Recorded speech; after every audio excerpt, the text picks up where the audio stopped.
Welcome to School Facilities and Operations. I'm Burke Jones. I am the host of the podcast, and each week on our show, we talk with other facilities professionals working in K-12 building operations, or we talk with trade partners who share their expertise with us on things that we need to know more about to adequately maintain our buildings for our students and for our patrons. So today I'm joined by Matt Dedeke. He is the Director of Facilities at Leavenworth School District, USD 453 in Kansas. So welcome to the show, Matt. Hey, thanks for having me, Burke. Appreciate So, you doing this podcast. It's pretty cool so far. Listening to all the other guest speakers. well, thank you. I'm having a blast doing it. I'm learning a lot, and it's great getting that kind of feedback. So, tell us a little bit about your career to date, and then I ask everybody to share something about yourself that we can't read on LinkedIn. Sure. Thank you. So yeah, I don't have a lot of social media, so LinkedIn is it. So it kind of keeps me out of trouble. I have to start. I've married 24 years. My wife and my kids, 19 and 21, keep me focused and motivated every day, and supported to get where I've gotten. A little bit about my personal side. I enjoy building furniture, refinishing furniture. Typically happiest when I get to work with my hands and think just a little bit. Um, I'm a born and raised in Leavenworth. Went to school in the district that I work in, which is kind of weird when you go back to work and there's still teachers there that taught you. But I've been here 23 years, so most of those folks have moved on and retired, and it's been a great career so far. Um, like I said, I graduated in 94, 98. I got my master electrical license, worked for a couple different companies, came onto the school district in 1999. And then 10 years later, 11 years later, we had a construction project that gave me an opportunity to step into a director role. And I've been doing that for the past 12 years or so. So in between there, graduated from Park University in 2010. And like I said, 23 years with the school district and counting. I've got great staff that work with me. And without them, I wouldn't be able to do what I do every day. They make me look good. So they Yeah. do a fantastic job feeding me information and helping me keep this train rolling. So how big is Leavenworth District? Like how many buildings do you have? That kind of thing. So we just kind of reorganized. So we have a early education center, which is kind of becoming a new trend. So we have one of those that we took in elementary and turned into an early ed. So that's our pre-K and kindergarten. Then I have three elementary schools. I have a middle school that we have attached a 5-6 center to. So we have that center, and then we have a high school. So I think between the schools and the support buildings, we're around 11 buildings altogether. We have a fantastic sports complex for football and soccer. Last year, we just completed construction of a synthetic and natural turf baseball complex for softball and baseball. And yeah, we've got some pretty nice facilities here. And so it's a big task to keep them looking good and operational for everybody. That's fantastic. Yeah, there's probably a lot of jealous people out there with the synthetic that really want a synthetic turf baseball softball facility. Yeah, we have a lot of people asking about it. So right now we're really focused on trying to support our internal groups, baseball and softball, and give them every advantage they can have when they compete, and hosted a couple tournaments so far. Very cool. So you have a lot more experience in this than I do. So there's several things I want to pick your brain on, but let's start with what are you working on right now that kind of gets you excited to head out the door in the morning and head to the office? Um, so excitement can come from challenges. So I'm challenged right now. We all have staffing issues, and in our specifically our trades, our skilled trades area, I've got some turnover there. So what gets me excited is the training, sharing knowledge that I have, connecting with vendors like you've started to do here, and really teach the next generation of tradespeople how to operate within the facilities, how it's a little bit different than the private sector. and watch them grow. So right now, what I'm working on that I get excited every day is kind of taking inventory of where our deficits are with our skills. How do we grow that? How do we partner with vendors that we already have and take advantage of their knowledge base, tools, and really take the time to bring up that next 10 years of employees to take care of the buildings. Yeah. I mean, So that's really exciting to me. yeah, I think it's super exciting, and ultimately you could be training and educating your replacement at some point.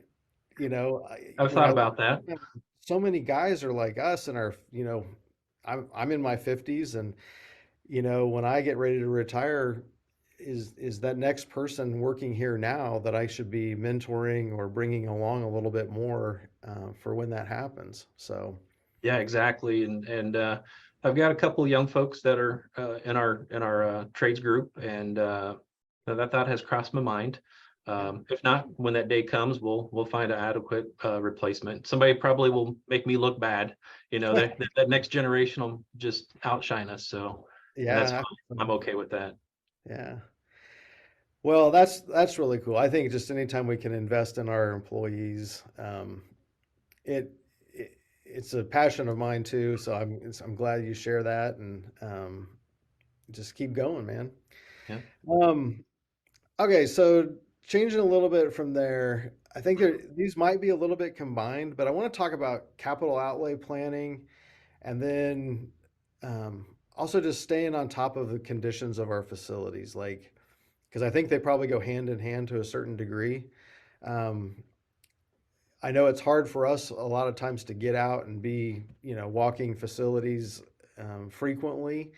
At least it's something I struggle with, and I even put it on my calendar. Like, I'm going to go see these buildings this week. So how do you? I guess maybe start with, how do you stay on top of the conditions that your facilities are in? Yeah, so that's a great question. I think I'm pretty similar to what you just described. I tend to be in my office a little bit more than I want to be, just different tasks that keep you here. Um, so yeah, the capital planning and just facility conditions do go hand in hand. I ultimately rely on a lot of my staff for feedback. The folks that are in the buildings every day, working on the equipment, cleaning the buildings.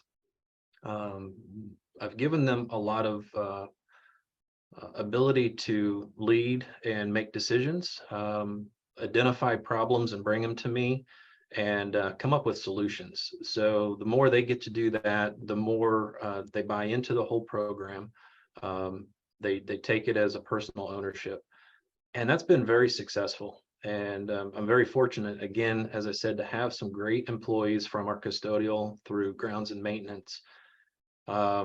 In addition, I do make an effort to try and get out and visit with the principals, at least a sit down once a year. But then as you go through a building, you just kind of talk to them and they're like, hey, what about this? And you just kind of make a mental note, put it on your list. As humbled, I had a middle school invite me to a classroom to do a presentation on some things related to maintenance. And this was one of the questions was how often do you get through the buildings? And it made me really stop and think that not as often as I should, not as often as I would like. But typically during the breaks, the Thanksgiving, the Christmas breaks, where we have so many days off, I get a little stir crazy. So I come in and I'll walk buildings at that time undisturbed, unbothered, and I kind of just take notes. Um, and then the capital things, you just kind of plug away on a list, and I just have a spreadsheet. It's pretty straightforward.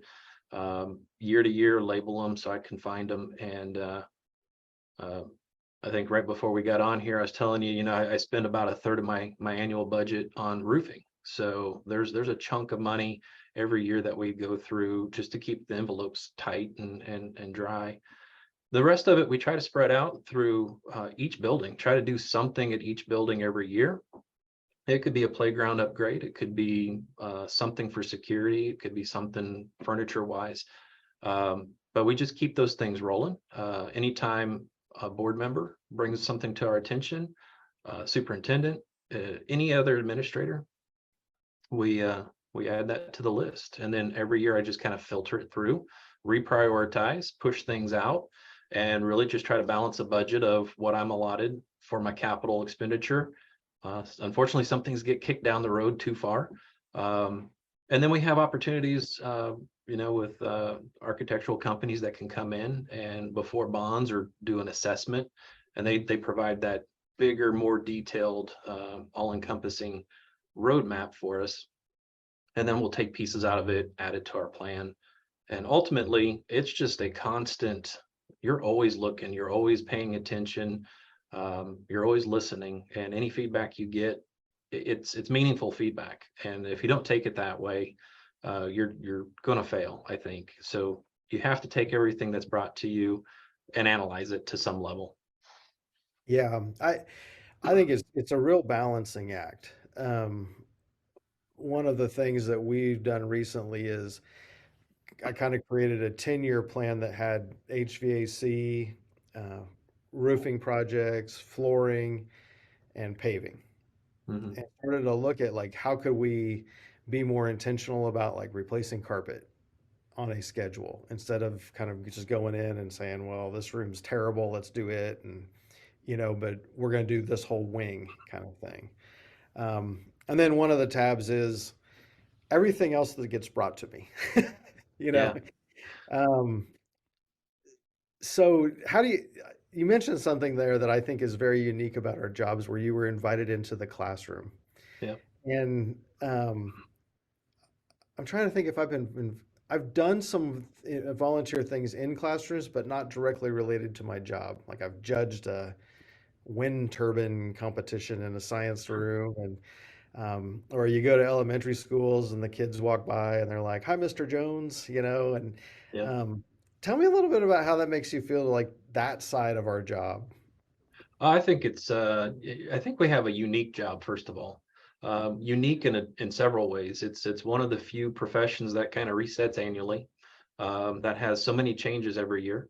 Um, we have so many different people that are involved in our district that I've always said you can find an answer to any question within a school district.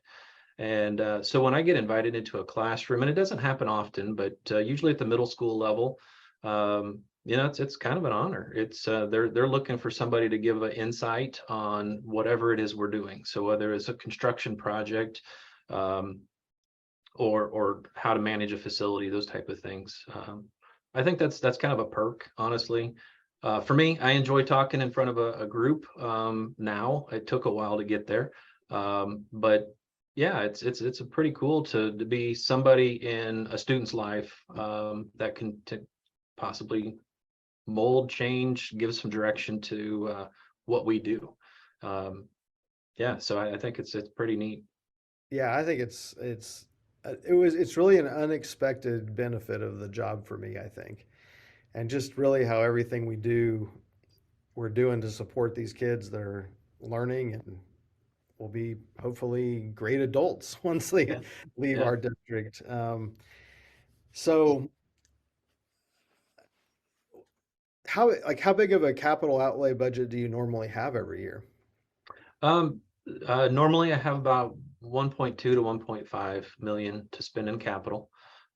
Usually it averages closer to the 1.2.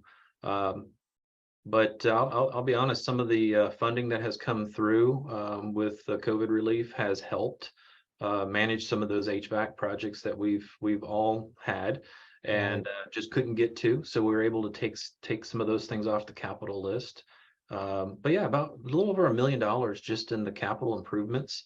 Um, and it sounds like a lot of money, but it doesn't go very far. Usually it's some roofing, maybe an appliance or two, and a couple few, just a few little projects here and there, and you're running out of money. Like you Yeah. said, you always have to be prepared for that last minute. Here we have to take care of this, or we have a leak, or we have a broken whatever.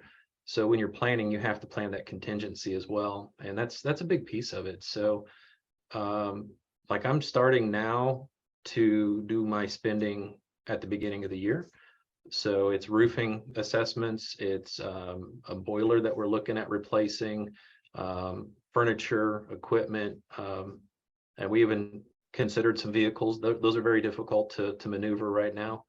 But yeah, so you rearrange. So you have things that are due this year. It's going to get pushed off for a couple of years, and you hope you can pick that back up and stay on track. But yeah.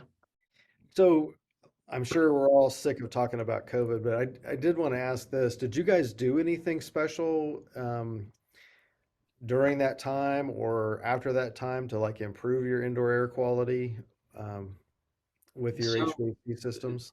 yeah, so I'll start by saying, having networking is a huge benefit. So there's a Kansas Association of Director of Plant and Facilities that we met at, and outside of that, we just network with regional guys and gals that manage facilities. So just having those constant contacts when it came time to start making those decisions and answering those questions, we all leaned on each other, and that was great. What did we do? We did take advantage of some of those funds, updated some of our heating and cooling systems, purchased HEPA filters for classrooms and large spaces. A lot of our units, we were just coming out of a construction project, so we had just updated 27 rooftop units on a campus, all had UV lighting that Oh, is an additional help, but not the end all be all for the COVID treatment. Um, and we always kind of take a look at what we can do for filtration. So we updated some filters that we could without hurting the systems. Of course, the cleaning habits went different direction. So we were touch surface cleaning, spray machines were purchased, and it's really kind of re-geared how we work even today coming out of the pandemic. We still tend to do more of that stuff more frequently while trying to work in the day-to-day cleaning. So yeah, I think that's probably the biggest impact I've seen is that we ask a lot more of our custodial department during that time. And it's been very difficult to, I'll say, kind of move it back to where we were before because not everything do we want to move back to where we were before. exactly. Because I think we do have healthier buildings doing some of these things, but we're also not adding a lot of people. So it's a it's a balancing act there. Yeah, and I think one of the things we've really done is we've purchased more equipment. So the bathroom machines and auto scrubbers that make our jobs that would normally be pretty routine and laborious, it speeds that whole process up. So we can gain some time back from our staff that we do have, um, and still be very effective in our cleaning. So, but yeah, you're right. It's more stuff, less people, and that's for everybody. So it's just getting used to the new norm. It is. Have you guys looked at any of those robotic scrubbers? We talked about it. We have some challenges with the regular ones already, so I don't want to introduce those just yet. But we did have that conversation briefly. You go to Walmart, to the big stores, and you see them, and they're like always stuck somewhere. I don't know that I'm ready for that headache yet. So I know. very cool machines, but It's very cool. I think over time it'll get even better and better, but yeah. we don't have any of those here. Um, so what all trades do you have internally? So we have electrician, a plumber. Both of them are licensed within the city. Um, I have a gentleman that's been with me he's going on 44 years. Um, so he knows everything about just about everything in this district. And he's said that he's looking at moving on down the road here very soon. We had a gentleman that did locks for us. So we had kind of an internal locksmith. He's been out for a little bit. So I'm looking at trying to train and cross train again. Where's our deficiencies at? So locksmithing, we have an in-house painter. So every summer he gains a couple summer helpers, and we hit every hallway in the district, try to take care of some office spaces and work classrooms in throughout the year. So those are really our trades right now. General maintenance, and then we have a whole team of grounds crew that does all of our plowing, snow removal, mowing, field prep, everything. And honestly, I'm pretty proud of that team, those two pieces, because we get so much done. And I was just complimenting them today about how well they work. We try to get that system in place and the guys in place, and there's a good chemistry. So you can get so much done when people are positive and happy, and I think we're there right now. That's awesome. It's great when you have a good team that just meshes and takes Absolutely. care of business. Yeah, absolutely. So is there anything that I haven't asked you or you want to share that seems worthwhile? Well, I'm just kind of recapping. I watched the other or listened to the other podcasts, and systems and preparedness.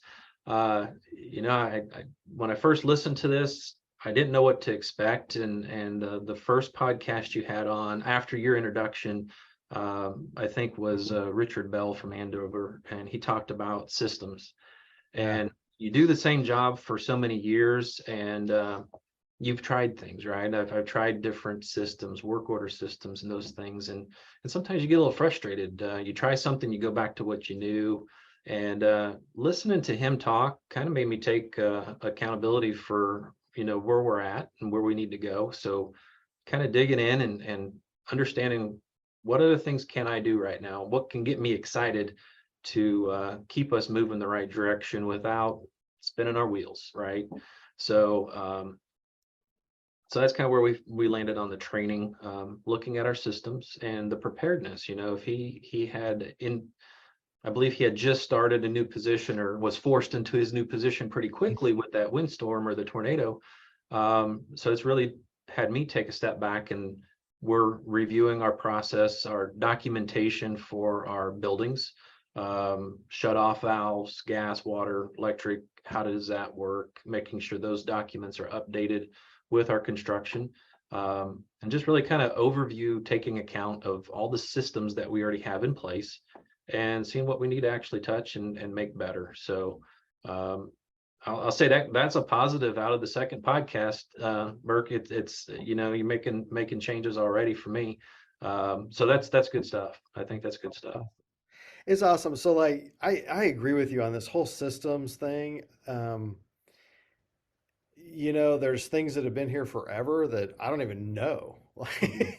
Like, oh, we have a process for that, Yeah. so I think, I'm just constantly learning those things. And then as things come up, I'm trying to say, okay, if that happens again, we probably need to have a process for that. Yeah. Um, like one of the things we've implemented recently is we going through a big bond project, we had a lot of surplus furniture and um, you know how it is. There's just always seems to be some things that are aging out of buildings or whatever. And so we put together a protocol for like, here's how we're managing auctions. Hmm.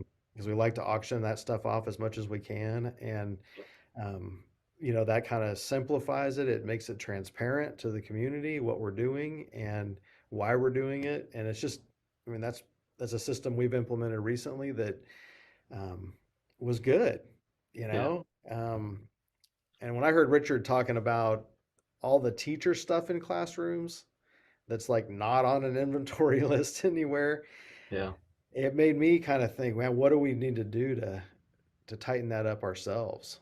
Um, and it's a hard thing to get your hands around because it's a It is. lot of stuff. I mean, if our jobs, like several others, it covers so many different aspects, and you need to learn so much about so many different things that it takes time, and you have to always prioritize. And the auction system, like you said, there's always new things that come out. It used to be garage sales, and then Purple Wave and these other systems come online. So it's like, well, we need to revamp and redo how we do these things. And again, it's talking with other facility directors and having a breakfast with them and what's going on in your world versus my world. And you always glean a little something out from those meetings and encounters. So yeah, it's always a challenge, but it can always be a fun challenge too. Absolutely. Okay, so at the end, I ask everybody the same three questions. Okay. So I call it rapid fire. It doesn't have to be rapid fire, but the same three questions. So if your parents had to describe what you did for a living, what would they say? Um, Probably just fix buildings. Make sure buildings are comfortable. There you go. That's kind of a nutshell, I think. That's a good answer. So do you use a paper system or a digital system like for notes and organization and stuff? Um, so if it's something I want to save, like bid documents and stuff, it's all digital. I keep it all on a Google Drive. For me, day-to-day notes, it's a yellow pad and a pen. So, and if it's really important, I'll transfer it. But I'm not one that sits there and takes notes on a computer. Okay. So no iPads, you're not writing on your iPad. You're the I'll use it to look things up, but I don't typically take notes electronically. there you okay. So you get your best work done in the like what time of day do you get your best work done? Mornings, afternoon? Mornings. Okay. Yeah, I'm a early morning. Let's get all of our meetings scheduled. Let's schedule all of our work, and usually afternoon it's office time and kind of wrap up the day and plan for the next. So yeah, mornings are my time. Sounds good. Yeah. Well, Matt, thanks so much for joining us. If people want to ask you any other questions or get a hold of you, is kind of LinkedIn the best way to get to you? Yeah, that's a good way. I do check it frequently. They can always get me at my district email as well. They'd have to look us up on USD 453 and go into facilities, and you can reach me that way. So, but my email I think is in there on LinkedIn. Okay. Well, thanks so much, Matt. It was a great time. Yeah, Can't wait to see you in person again, yeah, probably next year at yeah. It the. might be next year, but yeah, I appreciate the opportunity. I think it's a good thing you're doing, and I'm excited to hear what else you have coming up. Sounds good. Well, thanks for joining us and have a good week. Thank you. You too.